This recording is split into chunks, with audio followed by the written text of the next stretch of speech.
அனைவருக்கும் வணக்கம். சற்று முன் கிடைத்த முக்கிய அறிவிப்பின்படி கலைஞர் மகளிர் உரிமை தொகை திட்டம் குறித்து இன்று முக்கியமான மகிழ்ச்சியான அறிவிப்புகள் வெளியாகி உள்ளன. இதை பத்தி விரிவாக தெரிஞ்சுக்கணும்னா இந்த வீடியோவை கடைசி வரைக்கும் ஸ்கிப் பண்ணாம பாருங்க. வீடியோக்குள்ள போறதுக்கு முன்னாடி இந்த வீடியோக்கு ஒரு லைக் பட்டனை பிரஸ் பண்ணிக்கோங்க. இது வரைக்கும் இந்த சேனலை சப்ஸ்கிரைப் பண்ணாதவங்க சப்ஸ்கிரைப் பண்ணிக்கோங்க. தமிழகத்தில் கலைஞர் மகளிர் உரிமை தொகை திட்டத்தின் மூலம் மாதம் பெண்களின் வங்கி கணக்கில் ரூபாய் 1000 செலுத்தப்பட்டு வருகிறது.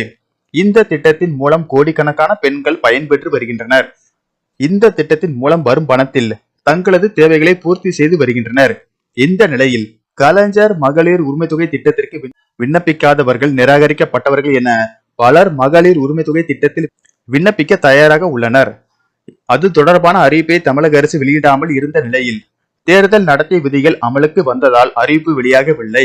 இந்த நிலையில் அடுத்த ஒரு சில நாட்களில் விண்ணப்பங்கள் தொடர்பான அறிவிப்புகள் வெளியாகும் நிலையில் ஆவணங்களை சரிபார்த்து திட்டத்திற்கு விண்ணப்பிக்க வேண்டும். அதன் பின்னர் விண்ணப்பங்கள் சரிபார்க்கப்பட்டு திட்டத்தில் இணைக்கப்படுவார்கள்.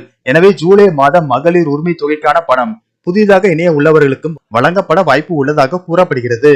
அது மட்டுமல்லாமல் புதிய ரேஷன் அட்டைகளுக்கு விண்ணப்பித்தவர்களும் பல மாதங்களாக அட்டைகள் கிடைக்கப்பெறாமல் இருந்தனர். மக்களவை தேர்தல் காரணம் காட்டி அதிகாரிகள் தரப்பில் நிறுத்தி வைக்கப்பட்டதாக கூறப்பட்டது. இந்நிலையில் விரைவில் புதிய ரேஷன் அட்டைகளும் வழங்கப்பட உள்ளன. மேலும் புதிய ரேஷன் அட்டை பெற்ற கையோடு மகளிர் உரிமை தொகைக்கு விண்ணப்பிக்கலாம் என அதிகாரிகள் தெரிவித்துள்ளனர்.